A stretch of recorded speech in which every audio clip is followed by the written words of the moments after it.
News 42 Kannada.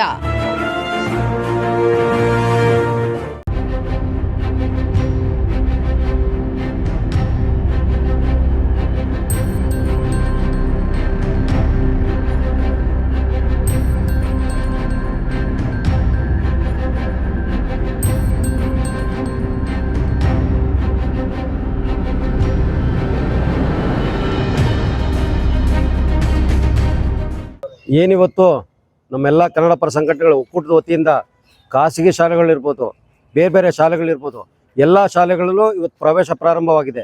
ಈ ಪ್ರವೇಶಾತಿಗೆ ಎಲ್ಲ ಕಡೆ ಅವರು ಜಾಹೀರಾತು ಕೊಟ್ಟಿದ್ದಾರೆ.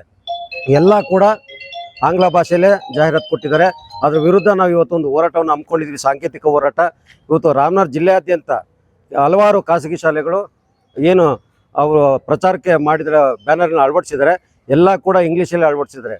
1% ಕೂಡ ಕನ್ನಡ ಇಲ್ಲ. ಇವತ್ತು ಸರ್ಕಾರದ ಆದೇಶ 60% ಕನ್ನಡ ಇರಬೇಕು ಅಂತಕ್ಕಂಥದ್ದು.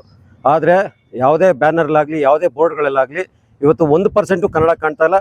ಇದರ ವಿರುದ್ಧ ಎಲ್ಲ ಕನ್ನಡ ಪರ ಸಂಘಟನೆಗಳು ಒಟ್ಟಾಗಿ ಇವತ್ತು ಎಲ್ಲ ಶಾಲೆಗಳಿಗೆ ಸಾಂಕೇತಿಕವಾಗಿ ಭೇಟಿ ಕೊಡ್ತಾ ಇದ್ದೀವಿ. ಈ ಒಂದು ಏನು ಫ್ಲೆಕ್ಸ್ನ ಅಳವಡಿಸಿದ್ದಾರೆ ಅದು ಈ ಕೂಡಲೇ ತೆರವುಗೊಳಿಸಬೇಕು. ಮುಂದಿನ ದಿನಗಳಲ್ಲಿ 60% ಕನ್ನಡ ಭಾಷೆನ ಅಲ್ಲಿ ಹಾಕಿಸ್ಬೇಕು.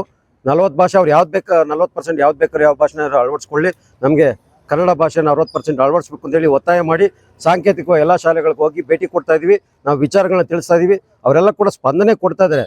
ಇವತ್ತೇನಾದರೂ ಅವ್ರು ಏನಾದ್ರು ತೆರವುಗೊಳಿಸ್ತಾ ಅಂದರೆ ನಾಳೆ ಬೆಳಗ್ಗೆಯಿಂದ ನಾವೇ ಸ್ವತಃ ಹೋಗಿ ಆ ಬ್ಯಾನರ್ನ ಹರಿದಾಕುವಂಥದ್ದು, ಕಿತ್ತಾಕುವಂಥ ಕೆಲಸ ಮಾಡ್ತೀವಿ. ಈ ಕೂಡಲೇ ಎಲ್ಲ ಶಾಲೆಗಳ ಮುಖ್ಯಸ್ಥರು ಎಚ್ಚೆತ್ಕೋಬೇಕು, 60% ಕನ್ನಡವನ್ನು ಅಳವಡಿಸ್ಬೇಕು ಅಂತೇಳಿ ನಾವು ಒತ್ತಾಯ ಮಾಡ್ತೀವಿ.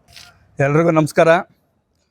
ಇವತ್ತೊಂದು ದಿನ ನಾವು ಎಲ್ಲ ನಮ್ಮ ಕನ್ನಡ ಪರ ಸಂಘಟನೆಗಳ ಒಕ್ಕೂಟದಿಂದ ಇವತ್ತು ಎಲ್ಲ ಶಾಲೆಗಳಿಗೆ ಭೇಟಿ ನೀಡುವಂಥ ಕೆಲಸವನ್ನು ಮಾಡ್ತಾ ಇದ್ದೀವಿ.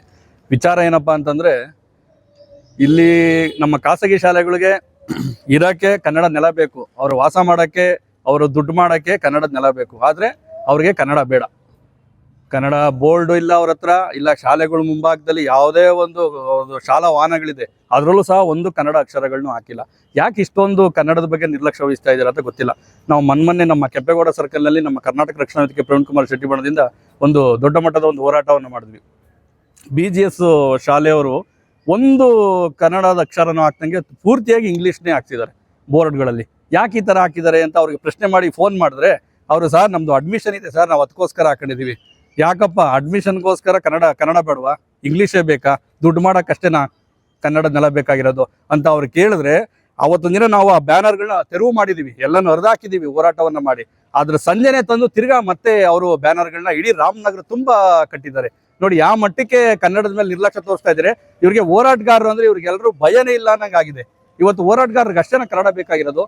ಕಳೆದ ಒಂದು ತಿಂಗಳಿಂದ ನಾವು DDPIನವ್ರಿಗೆ ಮನವಿ ಕೊಟ್ವಿ, ಪ್ರತಿ ಶಾಲೆಯಲ್ಲೂ ಸಹ ಕನ್ನಡದಲ್ಲಿ ಬೋರ್ಡ್ ಇರಬೇಕು, ನಾಮಫಲಕ ಹಾಕಬೇಕು, ಮತ್ತು ಏನು ಶಾಲಾ ವಾರ್ಷಿಕೋತ್ಸವ ನಡೆಸ್ತಾರೆ ಅಂಥ ದಿನಗಳಲ್ಲಿ ಕನ್ನಡ ಹಾಡುಗಳನ್ನ ಹಾಕಬೇಕು, ಮತ್ತು ಏನು ಶಾಲಾ ಅಡ್ಮಿಷನ್ ನೀವು ಬ್ಯಾನರ್ಗಳನ್ನ ಹಾಕ್ತೀರಾ ಪ್ರತಿ ತಾಲೂಕಿನ ಜಿಲ್ಲೆಯಾದ್ಯಂತ, ಅದು ಕನ್ನಡದಲ್ಲೇ ಇರಬೇಕು 60%. ಸರ್ಕಾರ ಇವತ್ತು ಆದೇಶ ಮಾಡಿದೆ, ಎಲ್ಲೇ ನಾಮಫಲಕಗಳನ್ನ ಅಳವಡಿಸಿದ್ರು ಯಾರೇ ಆದರೂ ಪರವಾಗಿಲ್ಲ 60% ಕನ್ನಡದಲ್ಲಿ ಇರಬೇಕು ಅಂತ. ಅದನ್ನ ಯಾರು ಗಾಳಿಗೆ ತೂರ್ತಾ ಇದ್ದಾರೆ, ಯಾರು ಸಹ ಪಾಲಿಸ್ತಾ ಇಲ್ಲ. ಯಾಕೆ? ಇವತ್ತು ನಮ್ಮ ಅಧಿಕಾರಿಗಳಿಗೆ ನಾಚಿಕೆ ಆಗ್ಬೇಕು. ನಿಮಗೆಲ್ಲ ಮಾನ ಮರ್ಯಾದೆ ಅನ್ನೋದಿದೆ. ಮೊದಲು ಇಂಥ ಖಾಸಗಿ ಶಾಲೆಗಳಿಗೆ ಎಲ್ಲೆಲ್ಲಿ ಕನ್ನಡ ಅಳವಡಿಸಿಲ್ಲ ಅಂತರ ಮೇಲೆ ಕ್ರಮ ತಗೊಂಡು ದಂಡ ವಿಧಿಸುವಂಥ ಕೆಲಸ ಮಾಡಿ. ಹೋರಾಟಗಾರರು ಬಂದು ನಾವು ದಿನ ಬಡ್ಕೋಬೇಕಾಗಿಲ್ಲ ಕನ್ನಡ ಹಾಕಿ ಅಂತ. ಯಾವನೋ ಆಗ್ತಾನೆ, ನಾವು ಮಾಡಿರೋಂಥ ಹೋರಾಟಗಳಿಗೆ ಕಮೆಂಟ್ ಹಾಕ್ತಾರೆ, ರೋಲ್ ಕಾಲ್ಗೆ ಹಾಕ್ತಾರೆ, ಇನ್ನೊಂದಕ್ಕೆ ಮಾಡ್ತಾರೆ ಅಂತ. ನಾವು ರೋಲ್ ಕಾಲ್ ಗಿರಾಕಿಗಳಲ್ಲಪ್ಪ, ನಮ್ಮ ಸಂಬಳದಲ್ಲಿ ನಾವು ದುಡಿಯೋ ಅಂಥ ಕೆಲಸದಲ್ಲಿ ಕನ್ನಡವನ್ನು ಉಳಿಸೋಂಥ ಕೆಲಸ ಮಾಡ್ತಾ ಇದ್ವಿ. ನಿಮಗೆ ತಾಕತ್ತಿದ್ರೆ ಬಂದು ಆ ಕೆಲಸವನ್ನ ಮಾಡಿ, ಇಲ್ಲ ಅಂದ್ರೆ ಮುಚ್ಕೊಂಡು ನಿಮ್ಮ ಮನೆಗಳಲ್ಲಿ ಇರಬೇಕು ಅಂತ ಈ ಸಂದರ್ಭ ಎಚ್ಚರಿಕೆಯನ್ನು ಕೊಡ್ತಾ ಇದ್ದೀವಿ. ಏನು ಖಾಸಗಿ ಶಾಲೆಗಳಿದೆ ಎಲ್ಲರೂ ಸಹ ಕನ್ನಡವನ್ನು ಉಳಿಸ್ಬೇಕು. ಇಲ್ವಾದಲ್ಲಿ ಮೊನ್ನೆ ಏನು ನಾವು BGS ಬೋರ್ಡ್ಗೆ ನಾವು ಮಾನದಂಡವನ್ನು ಮಾಡಿದ್ದೀವಿ, ಹರಿದಾಕಿದ್ದೀವಿ, ಎಲ್ಲ ಶಾಲೆಯ ಬೋರ್ಡ್ಗಳನ್ನು ಅದೇ ರೀತಿ ಹರಿದಾಕ್ತೀವಿ ಅಂತ ಈ ಸಂದರ್ಭದಲ್ಲಿ ಎಚ್ಚರಿಕೆಯನ್ನು ಕೊಡ್ತಾ ಇದ್ದೀವಿ. ಎಲ್ಲ ಕನ್ನಡ ಪರ ಒಕ್ಕೂಟದ ವತಿಯಿಂದ ಕನ್ನಡ ಉಳಿಗಾಗಿ ಹೋರಾಟವನ್ನು ಪ್ರಾರಂಭಿಸಿದ್ದೇವೆ. ನಿಜಕ್ಕೂ ನಮಗೆ ನಾಚಿಕೆ ಆಗುತ್ತೆ. ಈ ಅಧಿಕಾರಿಗಳು ಇವ್ರ ಹತ್ರ ಮಣ್ಣು ತಿಂತಾ ಇದ್ದಾರೆ, ಅನ್ನ ತಿಂತಾ ಇಲ್ಲ, ಮಣ್ಣು ತಿಂತಿದ್ದಾರೆ. ಅವ್ರಿಗೆ ಒಂದ್ ಕಡೆ ಸರ್ಕಾರ ಸಂಬಳ ಕೊಡ್ತಾ ಇದೆ, ಇನ್ನೊಂದ್ ಕಡೆ ಖಾಸಗಿ ಶಾಲೆಗಳಿಂದ ಹಣವನ್ನ ಪಡೆದು ಈ ರೀತಿ ಎಲ್ಲ ದುಂದು ವೆಚ್ಚವಾಗಿ ಖರ್ಚು ಮಾಡ್ಕೊಂಡು ನೀವು ಆರಾಮಾಗಿರಿ ಅಂತ ಹೇಳಿದ್ದಾರೆ. ನಗರಸಭೆ ಕೂಡ ಕಣ್ಮುಚ್ಕೊಳ್ತಿದೆ. ನಗರಸಭೆ ಒಂದ್ ಕಡೆ ಬ್ಯಾನರ್ನ ತೆರವುಗೊಳಿಸ್ತೀವಿ, ಅನುಮತಿ ತಗೊಳ್ತಾ ಇದ್ದಾರೆ ಅಂತ ಹೇಳ್ತಾರೆ. ಆದ್ರೆ 100% ಹಾಕಿರುವಂತ ಇಂಗ್ಲಿಷ್ ಹಾಕಿರುವಂತ ಬ್ಯಾನರ್ಗಳನ್ನ ತೆರವುಗೊಳಿಸುವಲ್ಲಿ ನಗರಸಭೆ ಕೂಡ ವಿಫಲ ಆಗಿದೆ. ಹಾಗಾಗಿ ನಾವು ಹೇಳೋದಿಷ್ಟೇ, ಕನ್ನಡವನ್ನ 60% ಕನ್ನಡವನ್ನ ಕಡ್ಡಾಯವಾಗಿ ಬಳಸದೇ ಇರುವಂತ ಯಾವುದೇ ಖಾಸಗಿ ಶಾಲೆಗಳಿಗೆ ಅನುಮತಿಯನ್ನ ರದ್ದುಗೊಳಿಸಿ. ಸರ್ಕಾರ ಈ ಕೂಡಲೇ DC ಅವರು ಕೂಡ ಈ ಕಡೆ ಗಮನ ಹರಿಸ್ಬೇಕು. ಬರೀ ತಮ್ಮ ವೈಯಕ್ತಿಕ ಏನು ಇವತ್ತೇನು ಜಮೀನ್ ವಿಚಾರವಾಗಿ ನೀವೇನೋ DC ಅವರು ತಲೆ ಕೆಡಿಸ್ಕೊತಾ ಇದ್ದೀರೋ ಅದನ್ನ ತೆರವುಗೊಳಿಸಿ ಈ ಕನ್ನಡ ಶಾಲೆಗಳನ್ನ ಕನ್ನಡನ ಉಳಿಸುವಂತ ಒಂದು ನಿರ್ಧಾರಕ್ಕೆ ಬರಬೇಕು.